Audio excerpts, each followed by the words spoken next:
আসসালামু আলাইকুম প্রিয় শিক্ষার্থীবৃন্দ। আমরা এখন তোমাদের গণিত বইয়ের 12 নম্বর পৃষ্ঠায় আছি। এই পৃষ্ঠার অঙ্কগুলো আমরা এখন সমাধান করব।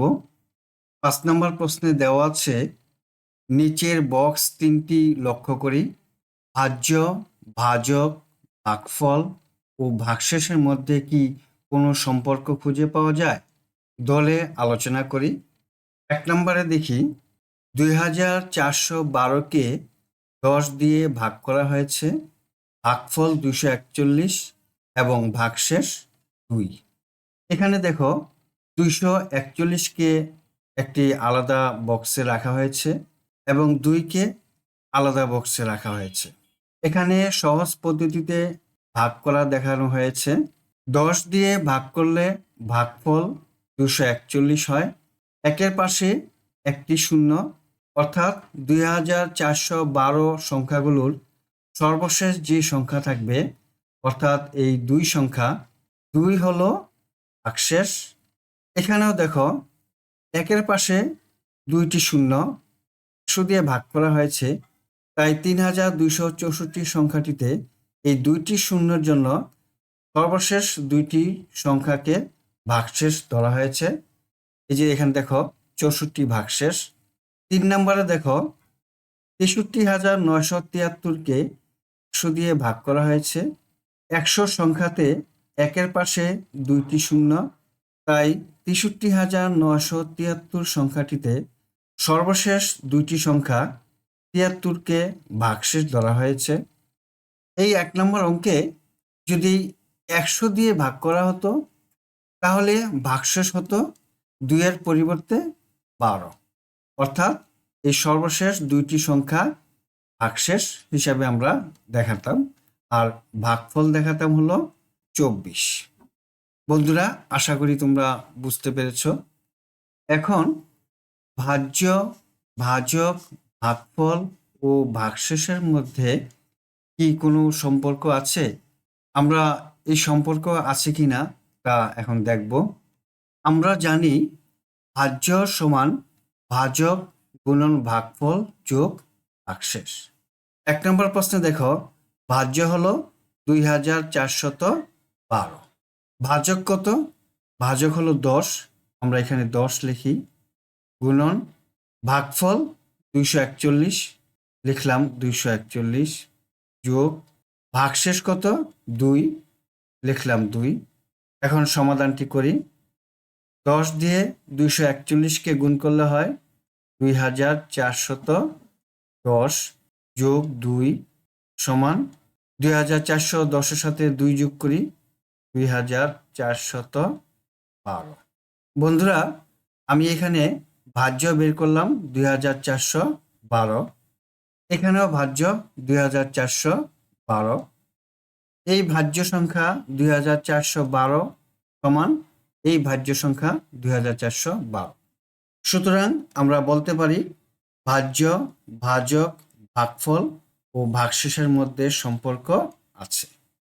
এবার 6 নম্বরে দেখো, ভাগ না করে ভাগফলকে বৃত্ত দিয়ে এবং ভাগশেষের নিচে দাগ দিয়ে প্রকাশ করি। যেমন 3872-কে 10 দিয়ে ভাগ দিয়েছে। ভাগ দেওয়ার ফলে এই একের পাশে একটি সংখ্যা শূন্য, এই শূন্যের জন্য 3872-এর সর্বশেষ সংখ্যা 2 এর নিচে দাগ দেওয়া হয়েছে। এখানে বলেছে দাগ দিতে, তাই দাগ দেওয়া হয়েছে।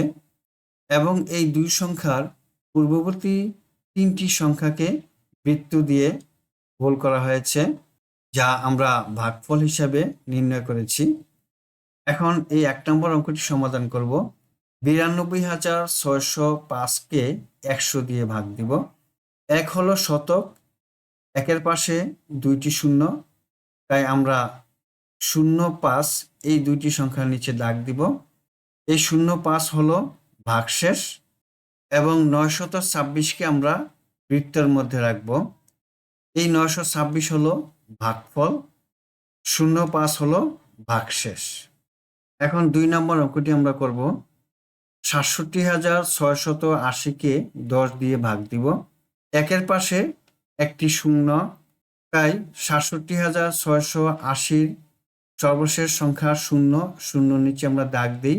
এই শূন্য হলো ভাগশেষ, আর ৬,৭৬৮ হলো ভাগফল। আমরা এটাকে বৃত্তের মধ্যে রাখি। ৩ নম্বর অঙ্ক, ৭২,৮৩২কে ১০০ দিয়ে ভাগ দিব। একের পাশে দুইটি শূন্য, তাই ৩২-এর নিচে দাগ দিই। ৩২ হলো ভাগশেষ এবং ৭২৮কে বৃত্তের মধ্যে রাখি। ৭২৮ হলো ভাগফল। ৫ নম্বরে ভাগ করি। আমরা উপরের অঙ্কগুলোর নিয়মে সহজ পদ্ধতিতে ভাগ করব।